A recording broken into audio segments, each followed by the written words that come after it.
Assalamualaikum warahmatullahi wabarakatuh.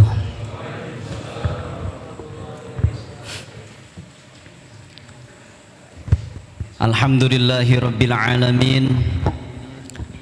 Alhamdulillahi malikil haqqil mubin, alladzi habana bil imani wal yaqin. Assalatu wassalamu ala Rasulillah habibina wa syafi'ina wa sayyidina Muhammadin sallallahu alaihi wasallam wa ala alihi at-tayyibin wa ashabihi al-akhyari ajma'in. Ashhadu an la ilaha illallah wahdahu la syarika lah wa ashhadu anna Muhammadan abduhu wa rasuluhu wa habibuh la nabiyya wa rasula ba'dah. Wa ba'd.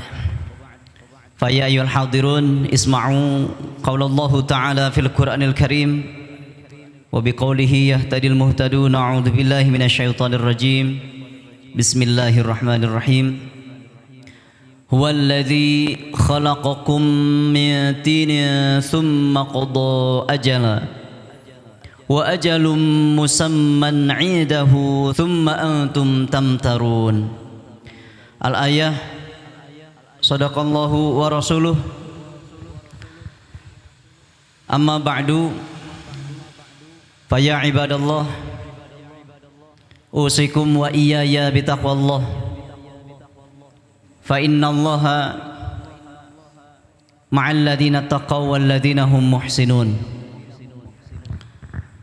Para ikhwan dan akhwat yang sama-sama ridho, rahmat dan ampunan Allah Subhanahu wa taala. Pak RW, Ketua DKM beserta jajaran juga yang kami hormati.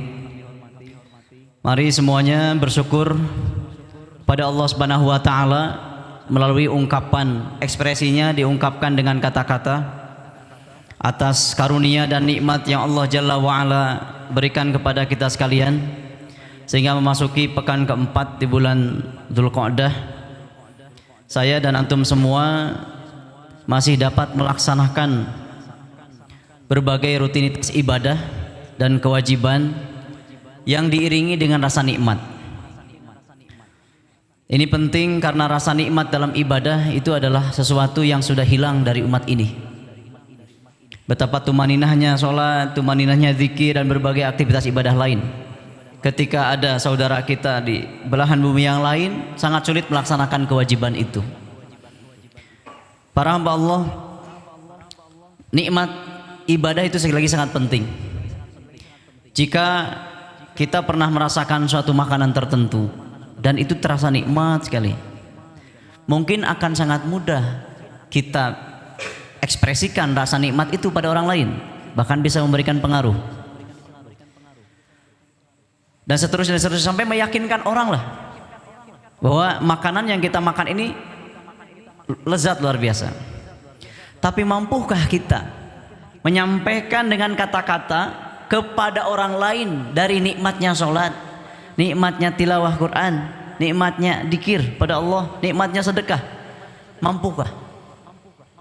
Jika kita kebingungan bahkan kesulitan untuk mengungkapkan nikmat ibadah itu, boleh jadi memang kita belum merasakan nikmat. Karena kalau sudah pasti bisa mudah disampaikan.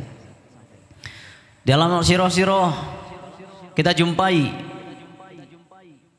ada sahabat yang sedang berjaga di malam hari, kemudian memanfaatkan waktu ribatnya ia gunakan untuk sholat malam. Lalu ada yang memanah dari pihak musuh. Luar biasanya sholatnya tidak dibatalkan hingga salamnya, kemudian ia segera membangunkan saudara yang terlelap. Ketika ditanya, kenapa engkau tidak membangunkanku semenjak tadi supaya engkau tidak berlumuran darah separah ini? Jawaban sahabat ini adalah, aku tidak ingin memutus kenikmatanku, kelezatanku membaca wahyu Allah, kalamullah di dalam sholat. Itu kan keren. Ketika sholat isya umpamanya tadi, aya reungit ieu nu nyoco. Diantem wah. Tong dijawab. Ini pertanyaan bukan untuk dijawab ya. Kira-kira we. Ada sahabat seperti salah satu tabi'in, bukan sahabat. Namanya adalah Urwah bin Zubair pamannya. Ketika kakinya terkena suatu penyakit yang menjalar, di para dokter kekhalifahan itu minta supaya diamputasi tapi harus dibius gitu.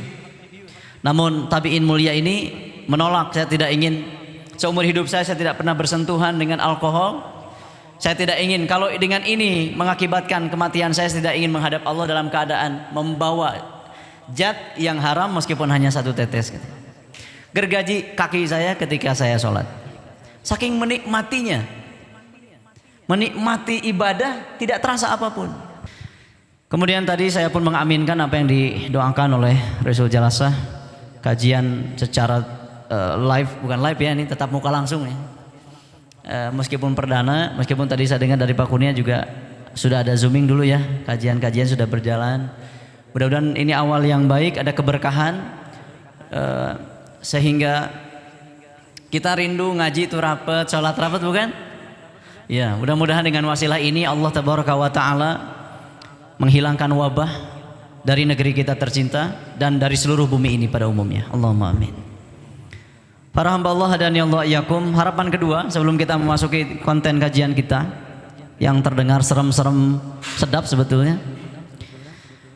Ada harapan kedua, yaitu mudah-mudahan ngaji kita malam ini dengan mengorbankan waktu istirahat, Allah sampaikan kita pada petunjuk. Karena tidak boleh ngaji kita bertambah ilmu tapi tidak bertambah petunjuk.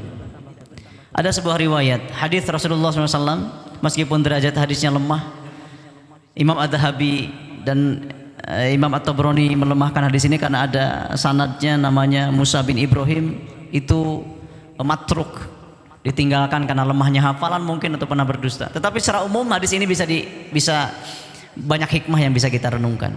Rasulullah alaihi salatu wasallam bersabda, "Man izdada ilman wa lam yazdad huda, lam yazid minallahi illa bu'da."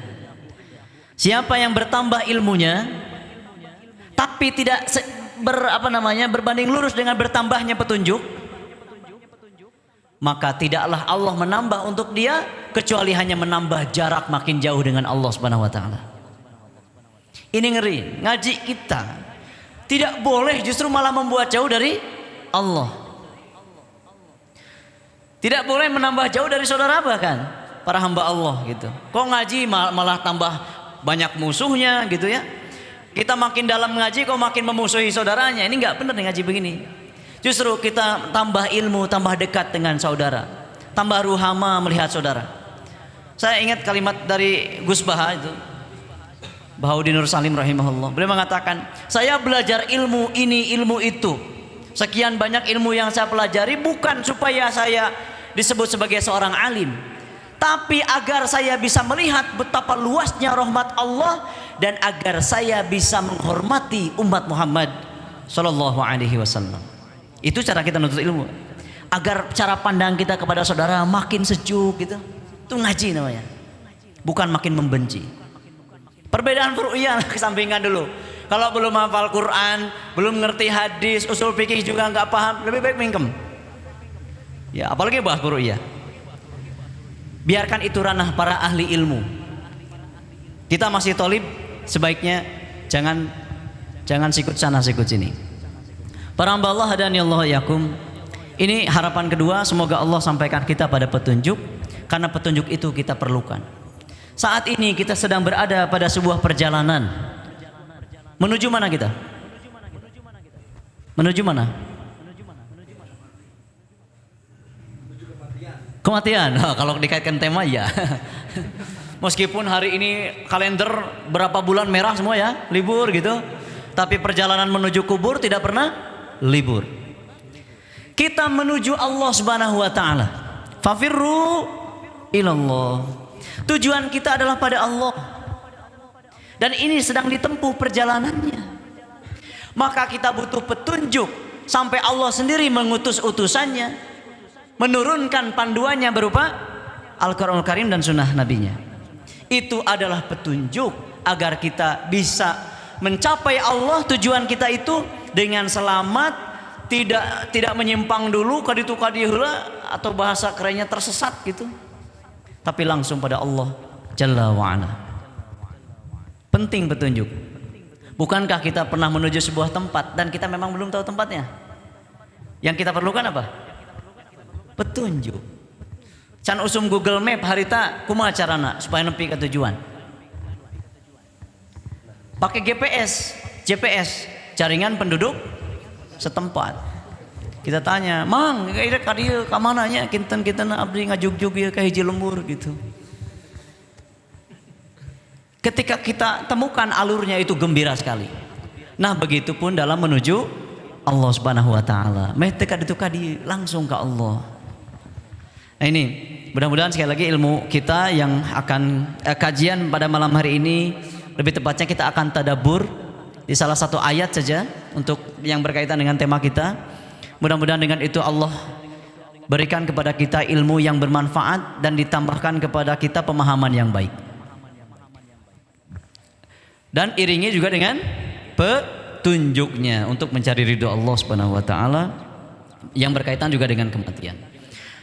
Ma'asyiral muslimin, hadani Allah wa iyyakum. Insyaallah kita akan mengkaji satu ayat di surah Al-Hijr, ayat terakhir, ayat bungsu. Tema kita malam ini adalah apa ya? Lupa saya. Menuju kematian yang husnul khotimah. Seharusnya yang angkat tema ini yang sudah husnul khotimah seharusnya. Ya. Saya pun menginginkan kematian husnul khotimah. Mungkin secara tersirat tema ini adalah upaya kita mencari cara menuju kematian. Insyaallah kita akan gali dari ayat, ditadaburi dari as-sunnah, perkataan para ulama dan seterusnya. Setelah itu mudah-mudahan kita punya panduan, punya petunjuk bagaimana agar kematian kita husnul khotimah. Meskipun kalau sekali lagi saya kutip kalimat Gus Bahan ya, yang disebut husnul khotimah itu tidak mesti selalu yang kita bayangkan. Wafatnya tenang gitu ya, ada peluh di keningnya umpamanya, mengucapkan tahlil dengan sangat sempurna dan seterusnya. Kata beliau, ini versi beliau ya. Perkataan orang ya bisa saja didiskusikan, tapi ada bagusnya juga untuk direnungkan. Kata beliau, husnul khotimah itu untuk seluruh umat Rasulullah SAW, baik yang abdun solihun maupun yang fajir sekalipun, kata beliau. Karena kalau ada orang fajir, orang rusak, pelaku maksiat, ketika ajalnya tiba, gitu, bukankah ia berhenti dari kejahatannya, dari dosa-dosanya? Bukankah orang kalau berhenti dari kejelekannya, dari dosanya itu adalah baik? Berarti husnul khotimah bukan? Kata beliau, secara filosofis ya. Karena itu nanti kita akan gali dari hadis-hadis nabawiyah tentang ini insyaallah. Itu sedikit pengantar-pengantarnya mungkin. Para hamba Allah hadani Allah yakum.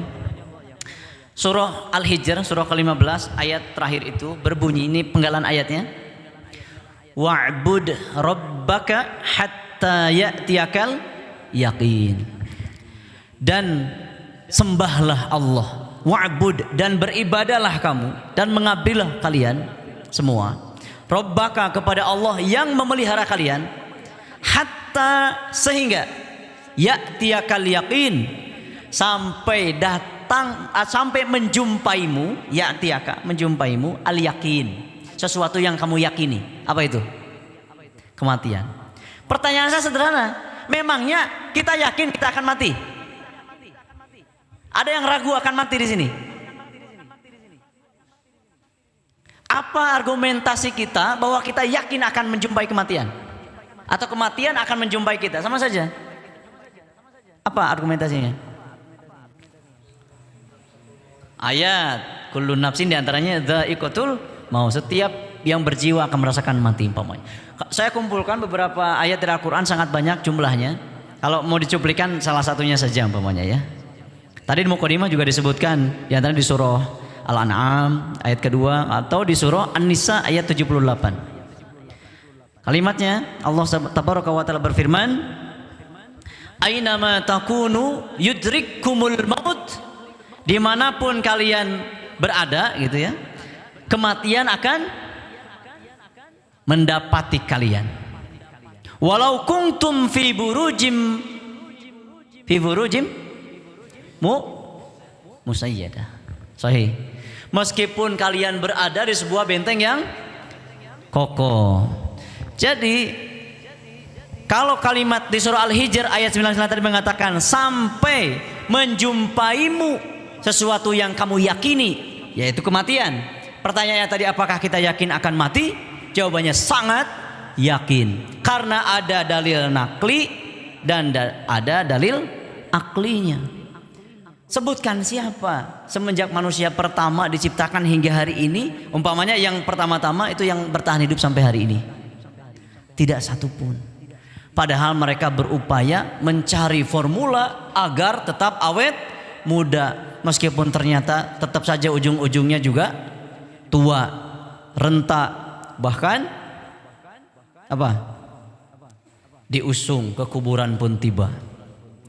Para hamba Allah hadanillahu yakum. Itu sesuatu yang pasti akan terjadi pada kita. Hari ini malam ini sedang ngomong, kita sedang asik, tiba-tiba diumumkan tak isuk subuh ya. Tidak pernah tahu. Kenapa kumaha Allah, lain kumaha engke, Tuhan orang teh lain engke. Tuhan kita adalah Allah. Jadi kumaha Allah. Di surah Luqman pun disebutkan, wa ma tadri nafsum bi ayyi ardin tamut. Kamu enggak pernah tahu di bumi mana akan mati. Masalah kita bukan di mana, bukan kapan, tapi dalam keadaan bagaimana. Itu yang akan kita rumuskan malam ini hadirin. Ya, itu yang akan kita rumuskan. Para hamba Allah hadanillahu yakum, sebelum kita lebih jauh mengurai tadabbur surah Al-Hijr 99 tadi, izinkan kami untuk merunut apa yang telah kami tulis beberapa hari ini. Ya. Karena bicara kematian juga bicara istirahat. Saya ingin mulai dari situ, mudah-mudahan ada ketersambungan sehingga melengkapi, menurut kami ini melengkapi apa yang menjadi tema pada malam hari ini. Ikhwan dan akhwat hadanillahu yakum, berbicara tentang istirahat, rehat atau bahasa apalah yang lain yang semisal itu istirahatnya manusia sebetulnya ada dua. Satu di dunia, dua di akhirat. Yang di dunia istirahat kita ada tiga. Ya, mudah-mudahan kalau dipoinkan kayak gitu mudah diingat gitu. Saya ulang, istirahatnya manusia itu satu di mana? Dua di akhirat. Di dunia istirahat kita 3 kali. Kapan kira-kira, ada yang tahu? 1, tidur. 2, ulangi. Siapa tadi? Sholat. Sahih. Betul. 3. Sebelumnya Pak, sebelum dikubur ngapain dulu kita? Sebelum, masa hidup-hidup kok dikubur Pak? Sebelum dikubur apa dulu? Kematian itu istirahat. Jadi kita di dunia itu istirahatnya di 3 waktu itu. 1 di malam hari, 2 di dalam sholat, 3 di kematian. Itu bahasan kita. Ya. Yuk urai kita satu-satu. Di malam hari, dalam maksud yang dimaksud adalah tidur. Banyak kita jumpai dalam Al-Qur'an Al-Karim, Allah berfirman, contohnya yang umum yang sering kita dengar di juz amma, ada di surah An-Naba, bunyinya wa ja'alnal laila libasa, untuk istirahat. Malam sudah diidentikan dengan ketenangan. Jadi malam itulah tidur kita. Rasulullah SAW itu kalau habis sholat isya tidak memperpanjang percakapan. Kalau memang tidak ada urusan-urusan yang urgen seperti tolabul ilmu, urusan umat dan lain-lain, beliau segera beranjak ke peraduan. Karena itu waktu yang paling berkualitas untuk beristirahat, sehingga bisa bangun juga lebih awal. So, mending hese sare, mending hese hudang. Dua-duanya penyakit ya. Mending hese sare, mending hese hudang. Gampang sare, gampang hudang. Memang orang cerdas suka jawaban berbeda nih. Pilihannya 2, ada yang pilihan lain. Masya Allah. Para hamba Allah, itu tidur kita adalah istirahat di malam hari. Apa yang diistirahatkan kalau malam hari? Fisik kita nih, badan. Kalau ilmu biologi mungkin sudah mengurai cukup jauh tuh bagaimana apa itu senyawa-senyawa apalah namanya, hormon, partikel-partikel, sel-sel kulit tubuh kita berganti di waktu tidur katanya. Ya intinya malam adalah istirahat untuk manusia. Kemudian para hamba Allah, di samping itu kita tidur tadi, yang kalau tadi malam hari, yang kedua di mana kita istirahat? Di sholat. Di sholat. Apa dalilnya? Rasulullah alaihi wasallam bersabda, ya sahih dalam sahih Abu Dawud, bisa dibuka nanti oleh para hamba Allah. Rasulullah bersabda, ya Bilal aqimis sholah arihna biha. Wahai Bilal, kumandangkan adzan, aqimis sholah, kumandangkan adzan maksudnya, arihna biha, istirahatkan kami dengannya, dengan sholat, istirahatkan kami dengan sholat. Lah ini kalau nggak berguru baca hadis ini Pak, nggak pakai ilmu, baca wungkul lewat terjemahan lagi, nggak ada gurunya, udah tuh setiap kali adzan, setiap kali dia pasang selimut, guher di mana we. Sebetulnya asbab wurud hadis ini ada yang mengatakan pada perang Khandaq dalam keadaan sangat genting. Silakan baca kegentingannya di surah Al-Ahzab surah ke-33. Wa balaghatil qulubul hanajir, sampai rasanya hati itu nyesek ke tenggorokan saking gentingnya keadaan saat itu. Pasukan muslimin sedikit terkepung oleh pasukan koalisi Quraisy. Ketika lelah itulah kemudian Nabi meminta Bilal untuk mengumandangkan adzan karena memang sudah waktu sholat tiba. Arihna biha, istirahatkan kami dengannya.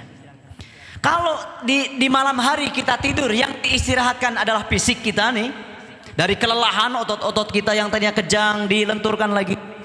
Lalu di sholat apa yang diistirahatkan? Kira-kira apa? Apa? Yang keras atau kok malu-malu jawabnya? Apa karena nggak ada hadiah? Ya. Kita baca kalimat dari para ulama ya. Ini disyarah langsung oleh para ulama. Sekali ini istirahat di salat. Ya Allahu Akbar sin bunga. Alhamdulillah waktu istirahat telah tiba. Ya, lain sare di salat kada ya, ulah disalah paham ya. Kang ngajina kudu anggeus kan umat ya. Kudu tamat. Jadi yang dimaksud ketika adzan tiba bukan kemudian kita rebahan lalu istirahat. Bukan pula di sholat kita tidur. Pola teu apal, nganu apal teh takbir jeung digeuingkeun. Gitu. Kungsi aya kajadian tah.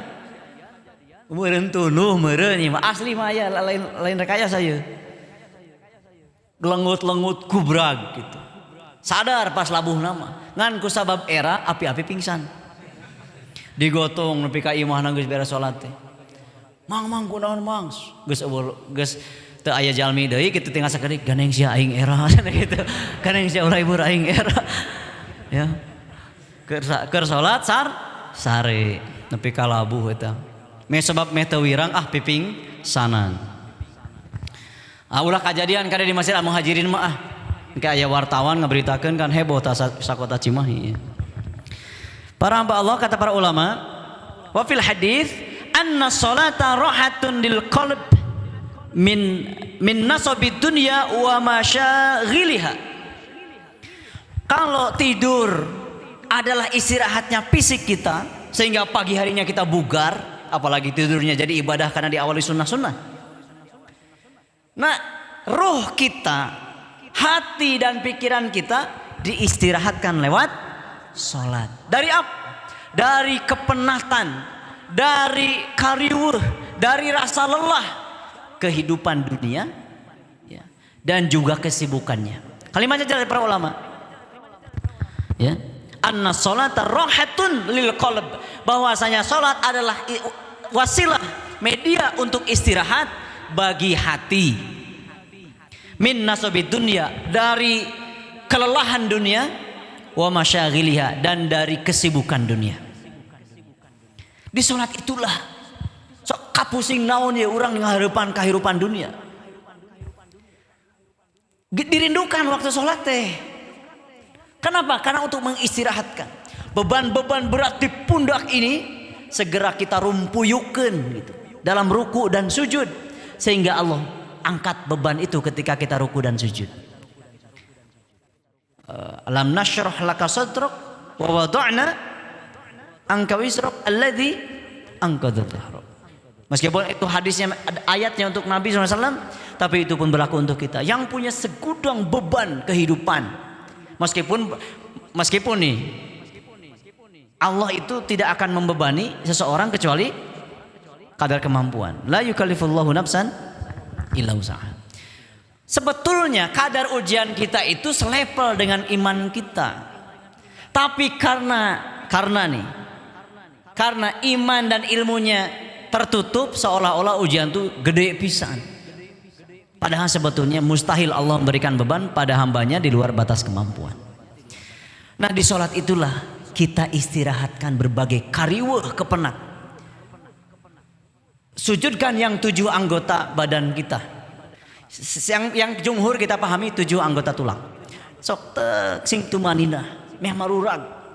Justru disitulah kita kembali pada Allah Subhanahu wa taala. Sekali lagi, sholat adalah wasilah mengistirahatkan hati dari apa tadi?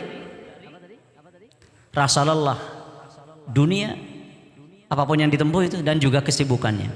Hal ini bisa kita jumpai di surah Ar-Ra'd umpamanya ayat ke-28.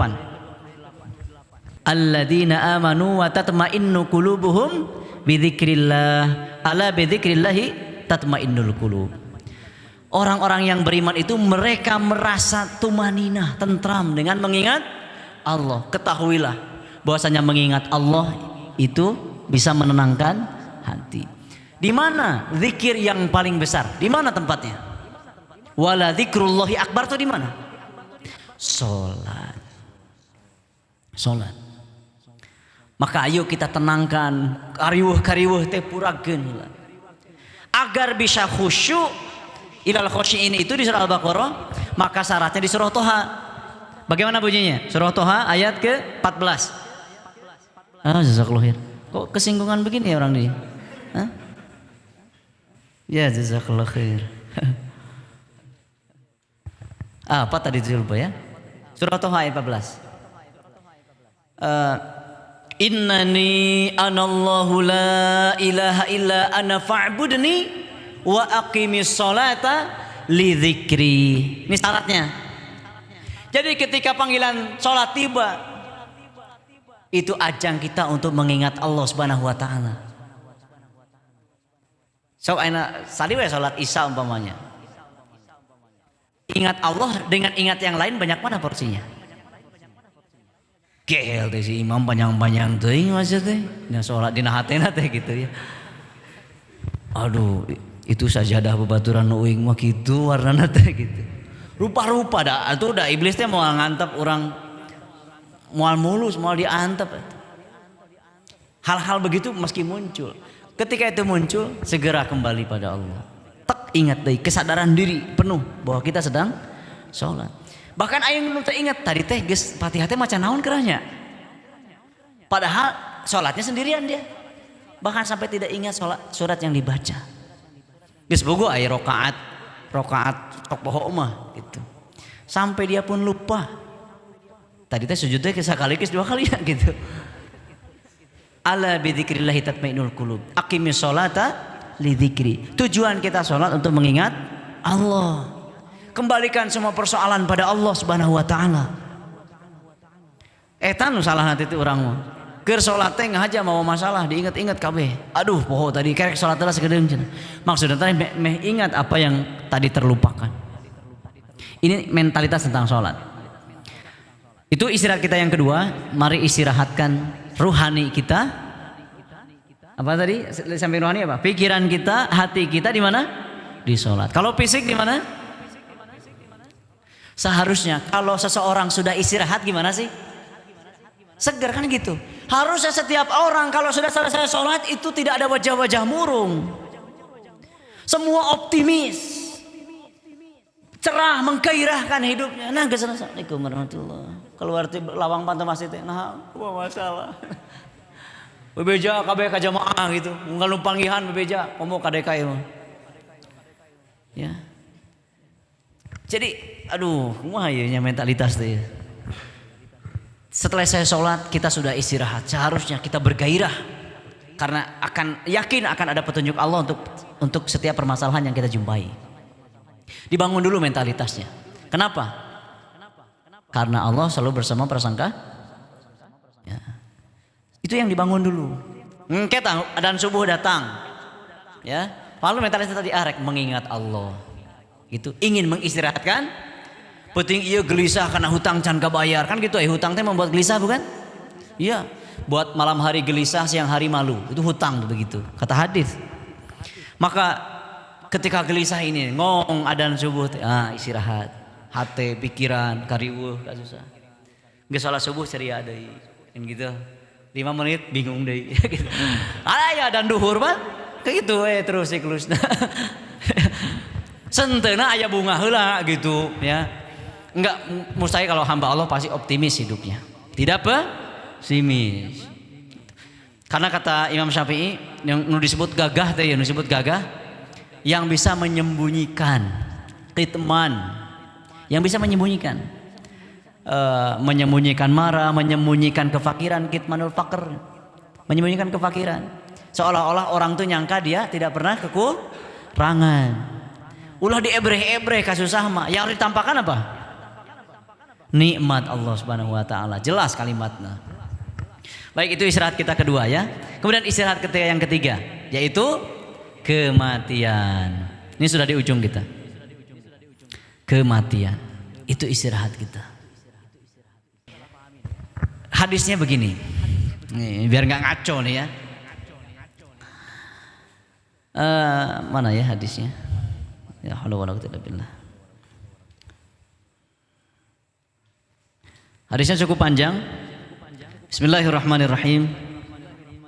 Wa an Abi Qatadah ibni Rib'i al-Ansari annahu kana yuhadditsu anna Rasulullah sallallahu alaihi wasallam murra alaihi bi janazatin faqala.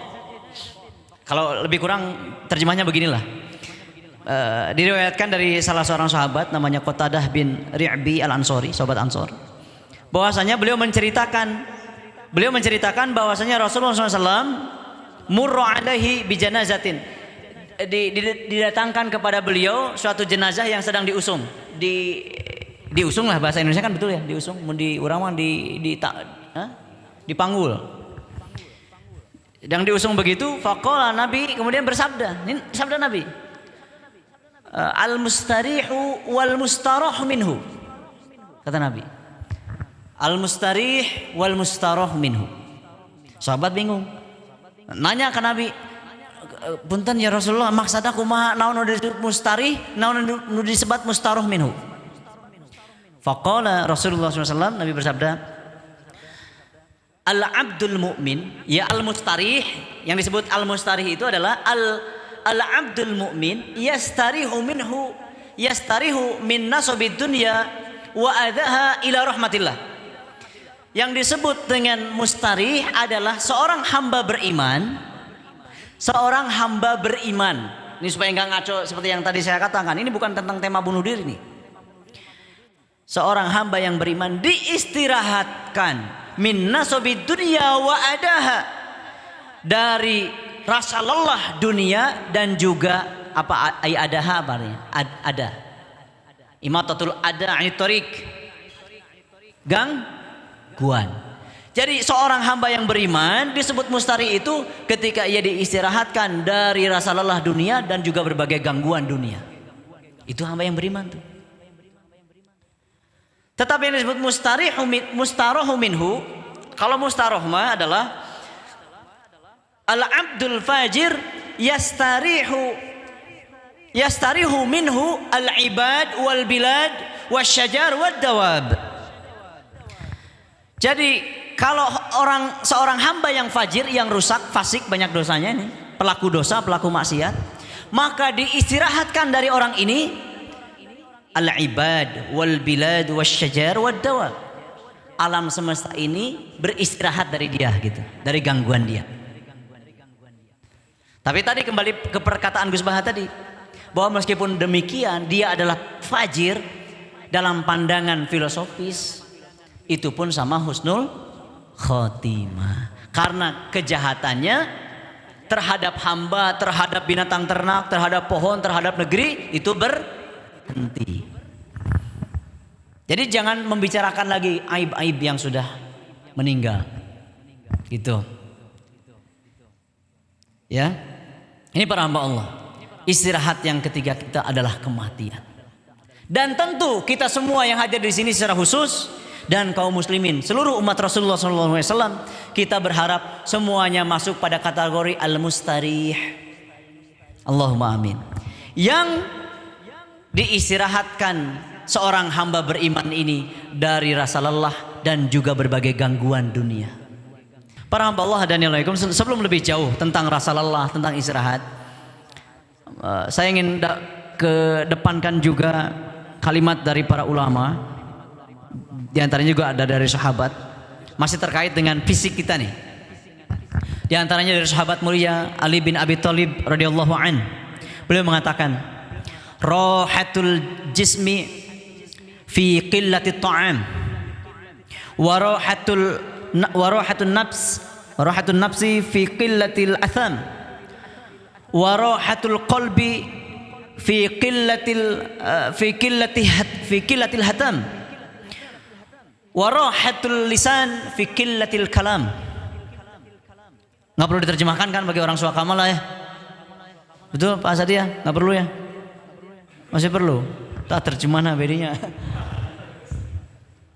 Kata Ali bin Abi Thalib, rahatul jism, istirahatnya jasad kita, jasmani ini, fisik nih, tulang dan daging, otot ini kita, adalah fi qillatit ta'am, dengan mengurangi sedikitnya makan.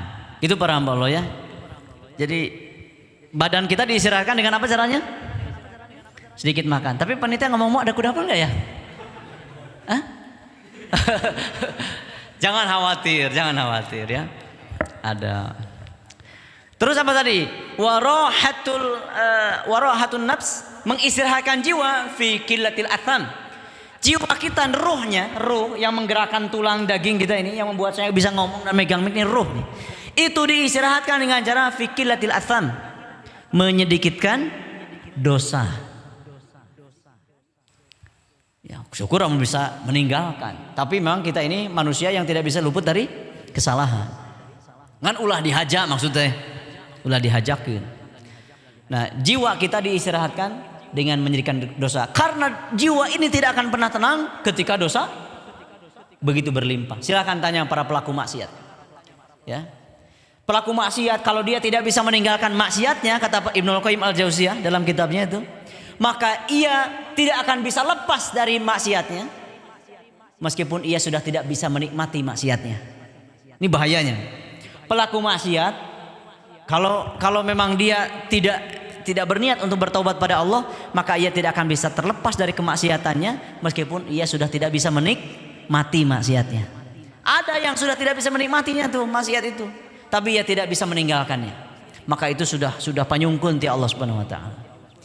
Istirahatkan jiwa kita dengan menyedikitkan dosa. Istirahatkan jasad kita dengan menyedikitkan makan. Adapun tadi mana kaidah yang benar, apakah sedikit-sedikit makan atau makan sedikit-sedikit? Saya tidak tahu ya, silahkan itu atur proporsional saja. Ditafsirkan sendiri-sendiri. Rek sakali langsung loba, salah. Atau rek dahar unggal ingat juga tidak tepat. Warahatul qalb, dan hati diistirahatkan fi qillatil hatam, pada perkara dengan mengistirahatkan hati itu dengan cara menyedikitkan hal-hal yang kabeh hayang dipikirkan gitu maksudnya teh. Itu hati.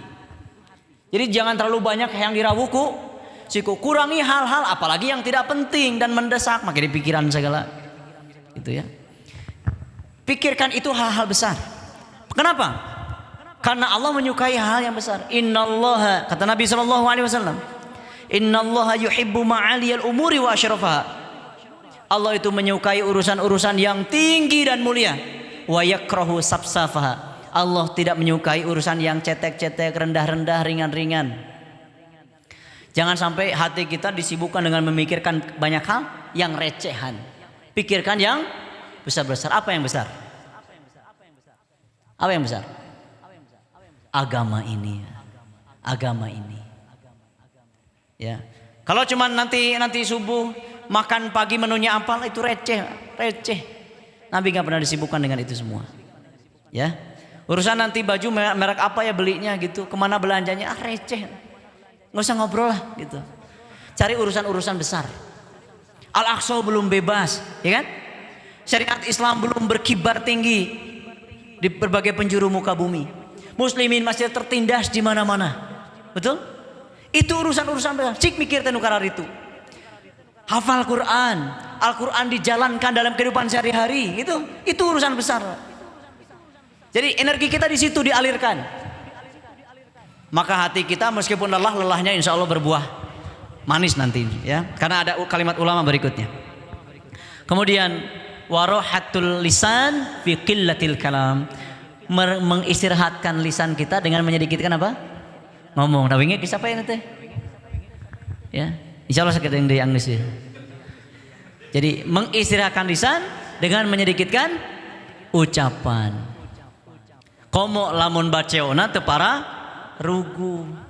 Receh deui gitu. Ya Allah, cik namun nih resep-resep teuing micinan umur jeung energi gitu. Leheung lamun pipahaleun jelas. Ieu mah mengandung kebaikan tidak, mengandung keburukan pun tidak. Jadi tidak ada manfaatnya, sia-sia. Ngomong non sih teh gitu.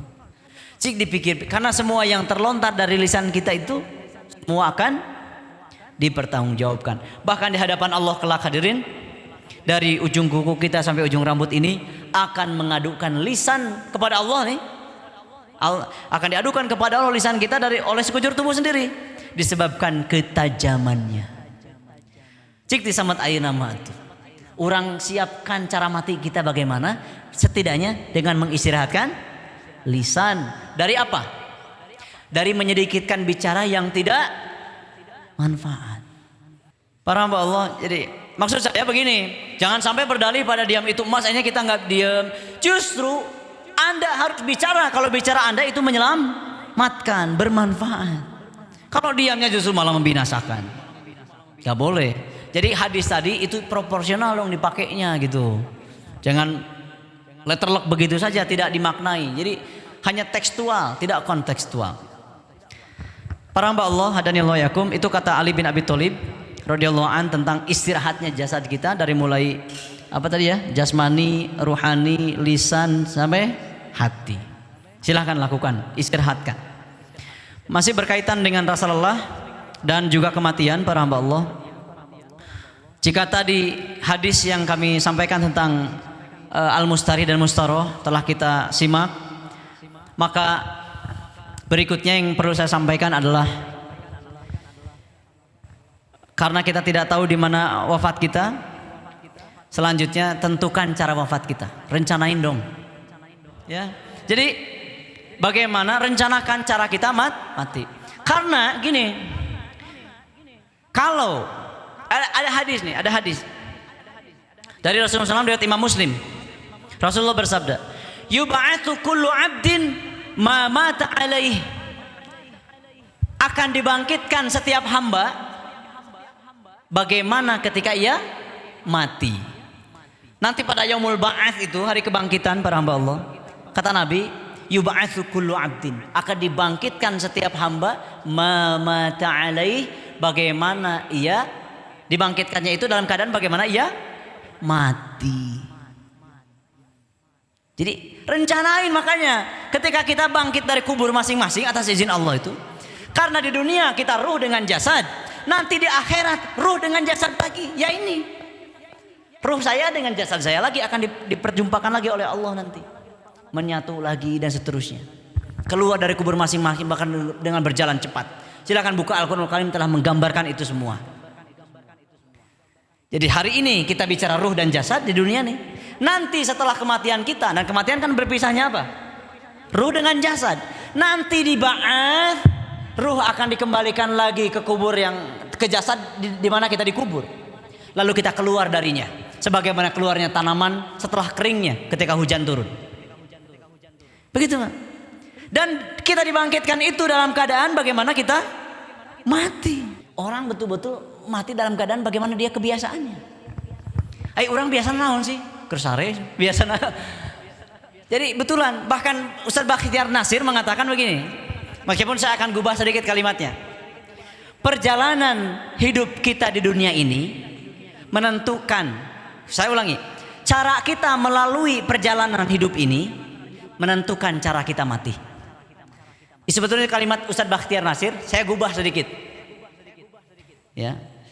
Cara kita melalui kehidupan ini adalah sama dengan cara kita menjumpai kematian kita. Jadi kalau ingin husnul khotimah yang kita harapkan, mati kita betul-betul dalam keadaan Allah ridho gitu. Maka cara kita melewati kehidupan ini juga di jalannya Allah ridho. Terserah nanti apakah memang jasad kita terpisah, terbelah gitu ya. Karena memang di jalan Allah jihad. Tangan kita buntung umpamanya, kepala terbelah dan lain-lain. Atau utuh seperti ini. Atau mungkin tenggelam atau dan lain-lain. Intinya adalah Allah ridho. Maka ayo kalau ingin, karena kan tadi judulnya cara kita husnul khotimah. Kalau dirubah tuh, maka tentukan cara kita melalui kehidupan yang Allah karuniakan sekarang. Mumpung masih ada kesempatan. Nah, jadi tentukan cara kita wafat para hamba Allah. Gini kata para ulama, ayyamutu ala ma'asha alaih wa yub'atsu ala dzalik. Kalimat ulama yaitu Imam Zainuddin Abdul Rauf Al-Munawwi Al-Hafidh rahimahullah menakwil hadis tadi dari Nabi itu ya. Kata beliau, ay yamutu ala ma'asha alaih. Seseorang itu akan mati pada asya. Asya itu kan ya kebiasaan. Jadi hati-hati kita ini biasa dalam hal apa sih? Gitu. Mudah-mudahan kita selalu terbiasa dalam ketaatan, bukan pada sebaliknya. Karena itu menentukan cara kita wafat. Asli wallah. Wa yub'atsu ala dzalik, dan akan dibangkitkan dalam keadaan yang demikian. Insyaallah ya. Jadi bangkitnya kita dari kubur bagaimana ditentukan ketika kita mati. Kematian kita ditentukan bagaimana kita melewati kebiasaan hidup. Yang hadir di sini saya yakin nih orang-orang yang areling insyaallah, yang merindukan kembali kepada Allah dengan petunjuk. Saat ini ke depan tidak akan lagi disia-siakan dari setiap detik yang usia yang Allah karuniakan. Ya, akan dipakai betul-betul menuju Allah di jalan yang Allah ridhoi. Geus cukup ulin lah kali itu kadieu. Geus cukup hal-hal yang kita lakukan banyak yang sia-sia. Geus eureunnan. Sekarang kita buat serius hidup, rencanakan mau mati dalam keadaan seperti apa, dengan cara bagaimana, mau dibangkitkan dalam keadaan seperti apa, dan pintu surga mana yang ingin diketuk. Sok rencanakeun. Para Allah dan Allah yakum. Terakhir sekali dari kami, karena ini untuk mengikat dari semua penyampaian terkait tadi kematian kita. Ketika nanti Allah sampaikan ajal kita pada waktunya, wa ajalum musamma, ya, summa qada ajalah maksud saya, dan Allah sudah tentukan ajal kita masing-masing. Ketika itu sudah tiba saatnya, saat ini mungkin kita bilang mata irahanya, kapan mata. Nah, kalimat mim pada mata ketika sudah tiba waktunya akan ganti jadi alif, jadi hamzah. Ata, telah tiba. Ketika tiba itulah kita masuk alam barzah. Ya. Ketahuilah, kata Nabi SAW, innal qabra awalu manazilil akhirah, fa in naja minhu fama ba'dahu aisaru minhu, wa illam yanju minhu fama ba'dahu ashadda minhu.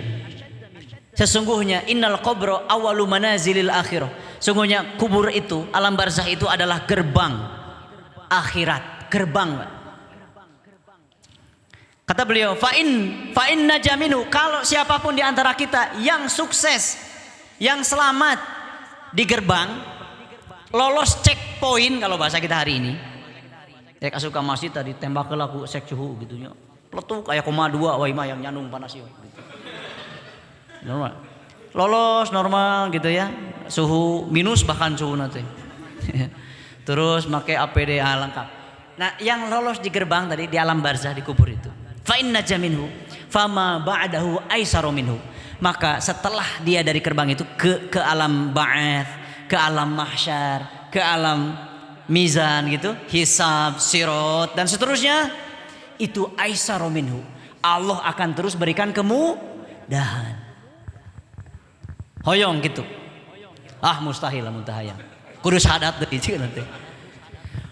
Tetapi sebaliknya, wa illam yanj, siapapun yang tidak selamat di alam barzah gara-gara tadi kelakuan cara dia melewati kehidupan yang Allah berikan itu tidak seperti yang Allah harapkan, maka fama ba'dahu asyaddu minhu. Maka setelahnya pun akan sulit, akan lebih keras. Naudzubillah, naudzubillah. Para hamba Allah, kembali ke ayat yang kita baca tadi di awal.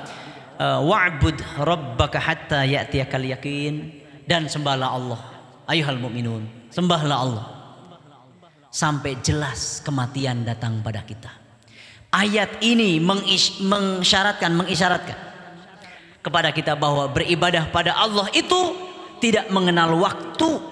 Seluruh kehidupan kita adalah bentuk pengabdian pada Allah Subhanahu wa taala. Karena itu pasti lelah. Ibadah pada Allah tidak ada jedanya. Karena itu setelah kita selesai ibadah yang satu, segera ikuti dengan ibadah yang lain. Ulah nepi ka kosong. Seorang hamba Allah yang beriman itu tidak boleh mengatakan teuing naonnya gitu. Enggak. Di surah Al-Insyirah, fa idza faraghta fangsab, kalimatnya. Fa idza, maka apabila faraghta, raghaba itu artinya nol, kosong Pak, sifrun. Apabila engkau telah kosong di ketrukun teh geus molongpong gitu. Artinya telah tuntas. Meskipun sebetulnya bukan arti langsung tuntasnya, tapi fa idza faragta, apabila engkau telah berniat untuk menuntaskan, itu kalimat yang kalau diterjemahkan ke bahasa tafsir begitu. Apabila engkau telah berniat untuk menuntaskan pekerjaan sekarang, amal sekarang, farghab, maka segera rencanakan. Ikuti dengan pekerjaan lain yang sudah direncanakan. Itu kalimatnya. Kalau tidak percaya, yuk kita jalan-jalan ke surah Al-Maidah. Di ayat, kalau tidak salah ayat ke-6. Idza kumtum ilas sholati faghsilu. Seterusnya. Idza kumtum, kan sama fa idza, ada idza juga kan? Kalau fa idza faraghta sama fi'il madhi. Meskipun tak di sini dhamir mufrad gitu. Kalau faida apa tadi? Idza kuntum. Kumtum itu juga fi'il madhi, meskipun memang jamak di sini karena antum domirnya. Idza kuntum, apabila kalian telah berdiri. Idza kuntum ila sholati, untuk sholat, faghsilu wujuhakum, maka basuh wajah kalian. Kan tidak kita terjemahkan begitu. Geus sholat, mun geus niat rek sholat, geus ngadeg ka kiblat ieu. Deureun wudu. Atuh meureun barecek di dieu teh. Allahu akbar qomat, berngaradag gitu. Idza kumtum ila sholat, apabila kamu telah berdiri untuk sholat, geus ngiblat ya, faghsilu wujuhakum, basuh muka. Gitu enggak kita mengamalkannya? Kan tidak. Padahal ayatnya begitu. Maka dimaknai idza kumtum, apabila kalian telah berniat untuk melaksanakan sholat, gitu maksudnya. Idza kumtum ila sholati, apabila kalian telah berniat untuk melaksanakan sholat, faghsilu wujuhakum, atau wudu heula gitu. Paham ya? Maka ini fa idza faragta, apabila engkau telah berniat untuk mengakhiri, menuntaskan suatu urusan, fargob, segera iringi dengan urusan lain yang telah direncanakan. Jika sebalik taklim rek naon ya? Tuh, pan bingung kene. Gak boleh ini orang beriman bingung, Pak. Apalagi saya ada pengantin baru di sini, saya tanyakan, geus balik tali naon ieu? Malam Jumat atuh gitu. Ya. Pamana ya pengantin anyar ya. Enggak gitu. Jadi rencanakan, nyerek sare atuh. Alo eta teh rencana. Karena tidur pun itu ibadah. Tadi istirahat, apalagi diawali dengan sunnah-sunnah. Ya, rek makan kudapan yang disediakan DKI itu pun rencana. Tenan naon sok sebutkeun we. Ya, mun aya teh ge. Ya. Para hamba Allah, karena kita akan terus berencana, maka pasti akan lelah. Pasti akan lelah. Karena tadi wa'bud rabbaka hatta ya'tiyakal yakin. Ibadah kepada Allah mah tidak ada eureuna akan membuat fisik kita lelah. Karena itu begitu. Maka dengan demikian, cik contoh sare ieu. Eta sare nu pules anu tibra teh nu ngeunah, lamun kumaha kondisi urang? Makin capek, makin lelah badan kita, istirahatnya makin sok atuh sing capek ibadah ke Allah. Supaya istirahat kita di surga juga makin nikmat. Istirahat kita di barzah juga nikmat. Ulah hayang istirahat ayeuna. Eta tarawih teh kieu kana tuun. Bebeja we kada KM Ustaz anu mah ulah deui. Astagfirullahalazim. Itu teh ada ilmunya. Memang kita lihat nih ada siapa gitu ya. Oh, kalau 23 rakaat mungkin suratnya yang satu ruku gitu. Di Quran kan sebere ruku teh. Keur masa ruku dipotong jadi 3 deui. Bayangkeun. Pas menggal nanti di ayat yang tidak tepat lagi. Waduh kacau tuh. Jadi ayo lelah. Karena hakikat istirahat kita bukan di sini. Di mana? Surga. Maka pertanyaan saya berikutnya, ai di surga sare teu? Hah? Di surga aya sare teu? Teuing da cengkat itu. Meskipun belum ke sana bisa dijawab. Kenapa? Karena sudah diberitakan oleh Rasulullah SAW. Yang diberitahu oleh Allah yang maha gaib. Di jannah itu tidak ada bohong. Cek Allah diberi ranjang di surga, tidak emas deui. Coba bidadarina loba per aku teh es. Gitu. Di surga para ulama sudah mengatakan tidak ada istirahat, tidak ada tidur maksudnya. Karena tidak ada rasa lelah lagi. Jadi di surga tidak ada lagi rasa lelah.